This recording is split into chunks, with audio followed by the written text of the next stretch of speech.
Hello दोस्तों, स्वागत है आपका इस नए वीडियो में। इस वीडियो में हम लोग बात करेंगे, जैसा कि आप देख रहे हैं, एंशिएंट हिस्ट्री। ठीक है, प्राचीन इतिहास। और ये इम्पॉर्टेंट होगा सभी एग्ज़ाम्स, वनडे एग्ज़ाम्स, सीजीएल हो, सीएचएसएल हो, एमपीपीसीएस या फिर बिहार पीसीएस हो, कोई भी वनडे एग्ज़ाम्स है जिसमें प्राचीन इतिहास, एंशिएंट हिस्ट्री से प्रश्न पूछे जाते हैं। तो दोस्तों, इसको हम लोग कवर अप कैसे करेंगे? पहले तो कंसेप्ट देखेंगे और कंसेप्ट के साथ हम लोग देखेंगे एमसीक्यू। देखते हैं पहले किस तरीके से हम लोग सारी चीज़ों को देखेंगे। पहले ये सारा कंसेप्ट हम लोग देखेंगे वन बाय वन करके।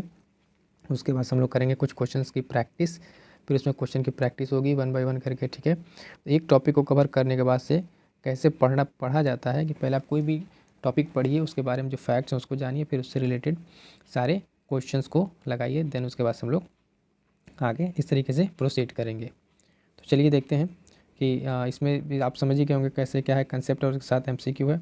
और एंशिएंट हिस्ट्री से जो भी प्रश्न जिस तरीके से पूछे जा रहे हैं अब तक, उसके हम लोग प्रैक्टिस करते हैं। तो चलिए सबसे पहले हम लोग देखेंगे क्या कि इस वीडियो में जो भी कंसेप्ट है इस चैप्टर से रिलेटेड, इस लेक्चर फर्स्ट में हम लोग देखेंगे कंसेप्ट और फैक्ट्स दोनों। ठीक है, चलिए स्टार्ट करते हैं। तो अभी जो ये टॉपिक है, फर्स्ट टॉपिक देखिए क्या है, पाषाण काल। प्राचीन इतिहास के शुरुआती पाषाण काल से अगर देखें तो यहाँ से कौन कौन से फैक्ट्स हैं, किस तरीके से क्वेश्चन फ्रेम होंगे, उस चीज़ को देखते हैं। तो सबसे पहला क्या है कि देखिए द फैक्ट क्या है, रॉबर्ट ब्रूस फुट थे। वो क्या थे? क्वेश्चन करके से पूछ लेगा कि रॉबर्ट ब्रूस फुट थे, तो एक थे भूगर्भ वैज्ञानिक एवं पुरातात्विक। ठीक है, आर्कोलॉजिकल डिपार्टमेंट से रिलेटेड थे और भूगर्भ वैज्ञानिक थे वो। क्लियर है। उसके बाद से देखिए दिया हुआ है कि भारतीय प्राग इतिहास का पिता कहा जाता है। प्रश्न सीधे सीधे पूछ सकता है कि भारतीय प्राग इतिहास का पिता किसे कहा जाता है? तो कहा जाता है रॉबर्ट ब्रूस फुट को।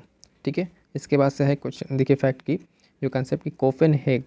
ठीक है, कोपेनहेगन संग्रहालय की सामग्री से पाषाण का स्वरलोह का त्रियुगी विभाजन किसने किया था? इन सब चीज़ों को लेके जो एक संग्रहालय में सामान रखा हुआ है, वहाँ से इन चीज़ों को लेके उसका विभाजन किसने किया था? और किस तरह का विभाजन है दोस्तों, ये भी ध्यान रखेंगे, त्रियुगी विभाजन। ठीक है, किसके द्वारा किया गया? तो किया गया था थॉमसन के द्वारा। ठीक है, पशुपालन के साक्ष्य सर्वप्रथम मिले हैं तो कहाँ मिले हैं? मध्य पाषाण काल में। पशुपालन के सर्वप्रथम साक्ष्य कहाँ मिले हैं? तो मध्य पाषाण काल में। ठीक है, नेक्स्ट देखते हैं, मध्य पाषाण काल में पशुपालन के प्रमाण जहाँ से मिले वह स्थान है। जो मध्य पाषाण काल था उसमें पशुपालन के प्रमाण कहाँ से मिले? बेसिकली वो जगह है आदमगढ़। क्या है? आदमगढ़। नेक्स्ट है चौपानी मांडो काकोरिया महदहा। ठीक है, इस तरह के और सराय नरसरा स्थल में से हड्डी के उपकरण प्राप्त हुए। हड्डी के उपकरण बेसिकली यहाँ से पूछ आपसे रहा है कि हड्डी के उपकरण कहाँ से प्राप्त हुए हैं, तो देखिए वो है महदहा और सराय नाहर से। ठीक है, नाहर राय से, ये जगह स्पेशली याद रखें। यहाँ से क्या प्राप्त हो रहा है? हड्डी के उपकरण। फिर इसके बाद से क्वेश्चन पूछा हुआ है इस तरीके से फैक्ट के तौर पर देखें तो वही चीज़ कि हड्डियों से निर्मित आभूषण। अभी हमने देखा कि हड्डी के उपकरण और हड्डियों से निर्मित आभूषण, हड्डियों के निर्मित आभूषण मध्य पाषाण काल में प्राप्त हुए हैं, तो है महदाह से। ठीक है, याद रखेंगे ये महदाह से। अभी आगे चल के हम लोग इसकी एमसीक्यू प्रैक्टिस भी करेंगे किस तरीके से क्वेश्चन फ्रेम होते हैं, तो ऑप्शन के साथ हम लोग एलिमिनेट कर पा रहे हैं कि नहीं। ठीक है, उसके बाद से एक ही कब्र से 3 मानव कंकाल मिले। ऐसी कौन सी जगह है जहाँ से एक ही कब्र से 3 मानव कंकाल मिले हैं? तो ये बेसिकली जगह कौन सी है? दमदमा। दोस्तों याद रखेंगे दमदमा। इस जगह से क्या मिला है? एक ही कब्र से 3 मानव कंकाल मिले हैं। ठीक है, नेक्स्ट देखते हैं कि खाद्यान्नों की कृषि सर्वप्रथम प्रारंभ हुई थी। सर्वप्रथम कृषि खाद्यान्न के लिए कहाँ से प्रारंभ हुई थी? तो नवपाषाण काल से। कहाँ से? नवपाषाण काल से। भारत में मानव का सर्वप्रथम साक्ष्य मिलता है। याद रखेंगे, देखिए क्या है कि भारत में मानव का सर्वप्रथम साक्ष्य कहाँ मिलता है? तो बेसिकली नर्मदा घाटी से मिलता है। कहाँ मिलता है? नर्मदा घाटी से। चलिए नेक्स्ट देखें। यहाँ से भी इसमें देखिए इस फैक्ट क्या है कि मानव द्वारा सर्वप्रथम प्रयुक्त अनाज क्या है? मनुष्यों ने सबसे पहले कौन सा अनाज का प्रयोग यूज किया? तो है जौ का। किसका प्रयोग किया? जौ का। भारतीय उपमहाद्वीप में कृषि के प्राचीनतम साक्ष्य प्राप्त हुए हैं। कहाँ से प्राप्त हुए हैं? भारतीय उपमहाद्वीप में कृषि के प्राचीनतम साक्ष्य प्राप्त हुए हैं लहुरा देव से। कहाँ से? लहुरा देव से। फिर देखिए क्या है कि पूरा पाषाण युग, नवपाषाण युग, ताम्रपाषाण युग तथा लौह युग में से चालकोलिथिक युग कहा जाता है। किसको कहा जाता है? कि चालकोलिथिक युग भी उसको अलग से नाम दिया गया है, तो है ताम्रपाषाण युग को। किसको? ताम्रपाषाण युग को क्या कहा जाता है? चालकोलिथिक युग भी कहा जाता है। फिर देखिए नेक्स्ट, आमरी, मेहरगढ़, कोट दिजी, कालीबंगा में से वह पूरा स्थल जहाँ से पाषाण संस्कृति से लेकर हड़प्पा संस्कृति तक के सांस्कृतिक अवशेष प्राप्त हुए हैं। तो सबको क्वेश्चन को याद करते चलिए इस तरीके से फैक्ट को। अभी आगे चल के हमको MCQ भी सॉल्व करना, तो उसमें इसकी जरूरत पड़ेगी। तो इसका आंसर हो जाएगा मेहरगढ़। क्या हो जाएगा? मेहरगढ़। भारत में पशुपालन और कृषि के प्राचीनतम साक्ष्य प्राप्त हुए हैं लहुरा देव, उसके पश्चात मेहरगढ़। कहाँ से? मेहरगढ़ से। दो चीज़ याद रखेंगे इसमें, इस वाले क्वेश्चन में पशुपालन भी पूछ रहा है और कृषि के, तो लहुरा देव और मेहरगढ़। नेक्स्ट है कि नवादा टोली उत्खनन कराया था। नवादा टोली का उत्खनन किसने कराया था? बेसिकली HD संकालिया ने। किसने कराया था? HD संकालिया ने कराया था नवादा टोली का उत्खनन। नेक्स्ट देखें, चलिए अब देखिए यहाँ से काफ़ी इंटरेस्टिंग फैक्ट्स भी निकल के आ रहे हैं कि बुर्ज होम, ठीक है, कोल्डी हवा, ब्रह्मगिरी, ठीक है, संगन कल्लू में से गर्त आवास के साक्ष्य प्राप्त हुए। गर्त आवास के, ध्यान दीजिए क्या पूछ रहा है, गर्त आवास के साक्ष्य कहाँ से प्राप्त हुए हैं? तो वह बुर्ज होम से। कौन सी जगह से? बुर्ज होम से प्राप्त हुए हैं गर्त आवास के साक्ष्य। विंध्य क्षेत्र का वह शिलास्त्र है जहाँ से सर्वाधिक मानव कंकाल मिले हैं। विंध्य क्षेत्र का वह कौन सा जगह है जहाँ से सर्वाधिक मानव कंकाल मिले हैं? तो है लेखिया, लेखिया, ठीक है। भारतीय पुरातत्व संरक्षण संस्कृति विज्ञान प्रौद्योगिकी तथा मानव संसाधन विकास विभागों या मंत्रालयों में से कौन इसकी देखरेख करता है? बेसिकली क्वेश्चन है तो संस्कृति मंत्रालय। कौन देखरेख करता है? संस्कृति मंत्रालय। भारतीय पुरातत्व सर्वेक्षण के प्रथम महानिदेशक थे। ये भी क्वेश्चन देखिए यहाँ से बनेगा। भारतीय पुरातत्व सर्वेक्षण के प्रथम महानिदेशक थे जॉन मार्शल। कौन थे?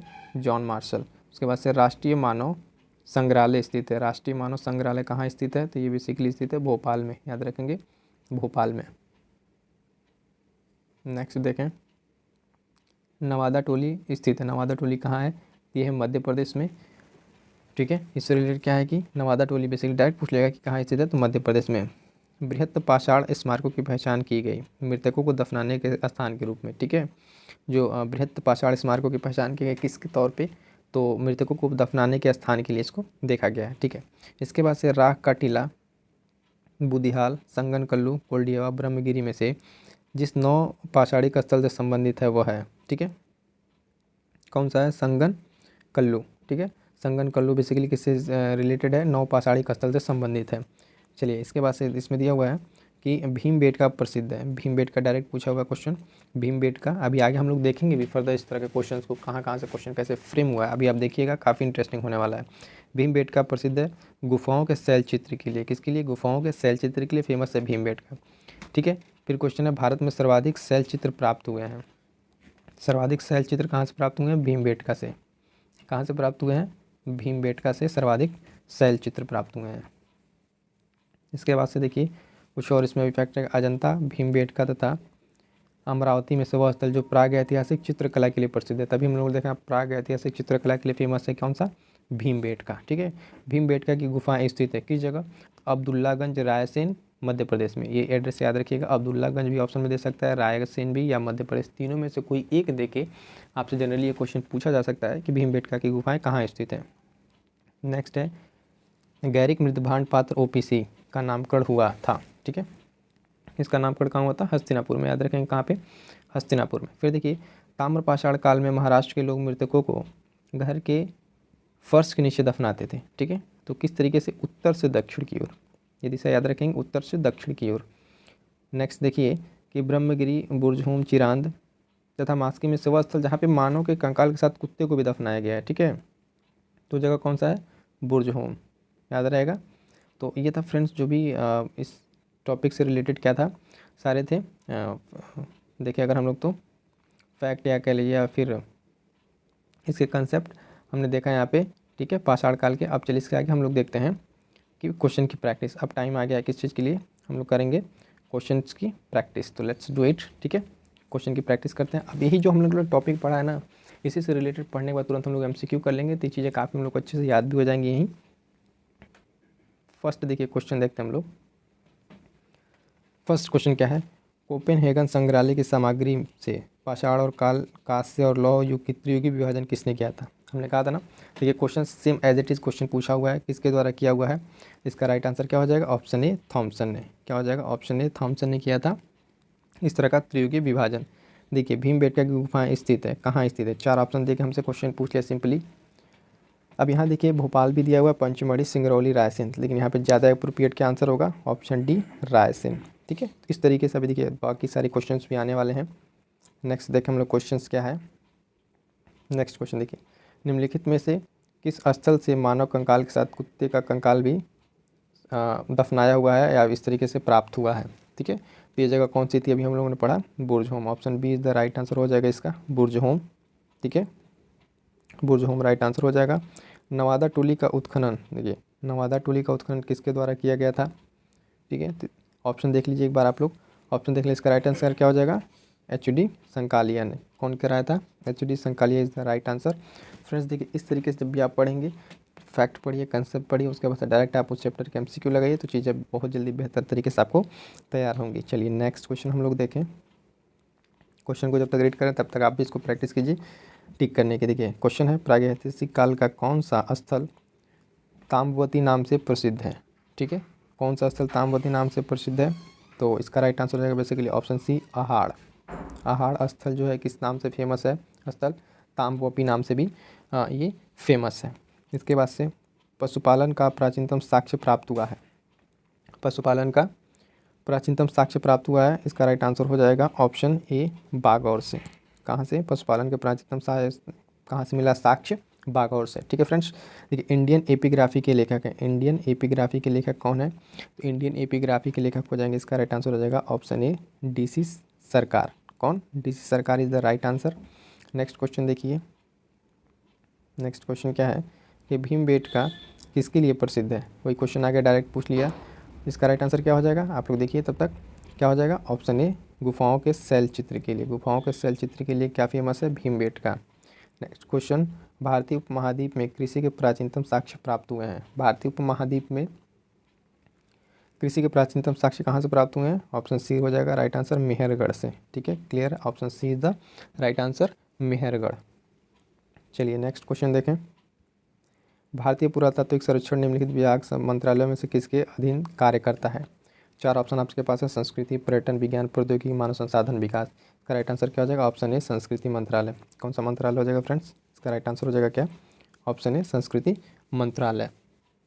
नेक्स्ट क्वेश्चन देखें हम लोग, निम्नलिखित में से किस स्थान से गर्त निवासों का पुरातात्विक साक्ष्य मिलता है। अभी लोगों ने पढ़ा ना गर्त निवासों का, तो गर्त निवासों का साक्ष्य जो मिलता है वो है, राइट आंसर हो जाएगा ऑप्शन बी, गुफकराल से। कहाँ से, Gufkral is the right answer for this question. उस स्थल का नाम बताइए जहाँ अस्थायी जीवन के प्रमाण मिले हैं। ठीक है, अस्थायी जीवन के प्रमाण के बारे में बात कर रहे हैं क्वेश्चन, इसका राइट आंसर हो जाएगा ऑप्शन डी, मेहरगढ़ से। कहाँ से, मेहरगढ़ से फ्रेंड्स को प्राप्त किया गया है। नेक्स्ट क्वेश्चन देखें, प्रथम मानव जीवाश्म भारत की किस नदी घाटी से प्राप्त हुआ था। तो बहुत स्टार्टिंग हम लोगों ने इस फैक्ट पढ़ा था, कहाँ से, इसका ऑप्शन हो जाएगा, देखिए ऑप्शन एक बार ध्यान से देख लीजिए कौन कौन सी नदी घाटी दिया हुआ है, लेकिन इसका राइट आंसर हो जाएगा ऑप्शन सी, नर्मदा घाटी। नर्मदा घाटी इज़ द राइट आंसर। ठीक है, नेक्स्ट क्वेश्चन, निम्नलिखित स्थलों में से कौन सा प्रागैतिहासिक चित्रकला के लिए प्रसिद्ध है। प्रागैतिहासिक चित्रकला के लिए प्रसिद्ध है, वही हमारा Bhimbetka is the right answer. ठीक है, तो भीमबेटका राइट आंसर हो गया। तो आई थिंक हाँ, चलिए फ्रेंड्स, तो ये थे फ्रेंड्स क्या पूरी तरीके से एक टॉपिक लिया हमने, उसके फैक्ट्स, कंसेप्ट जो भी था हमने एक बार रिवाइज़ किया, फिर उसके बाद हमने क्या किया, उससे रिलेटेड जो एमसीक्यू उसको सॉल्व किया। तो ठीक है, इस वीडियो में इतना ही, इस वीडियो की सीरीज़ को हम लोग आगे भी कंटिन्यू करेंगे। तब तक के लिए थैंक यू सो मच, और आप लोग वीडियो को लाइक कीजिएगा और शेयर ज़रूर कीजिएगा। फर्दर इसी तरह से नेक्स्ट लेक्चर हम लोग कंप्लीट कर लेंगे बाकी सारे एंशिएंट को, फिर आगे फर्दर और भी जो भी सब्जेक्ट्स हैं उसको भी कवर करेंगे। तब तक के लिए थैंक यू सो मच।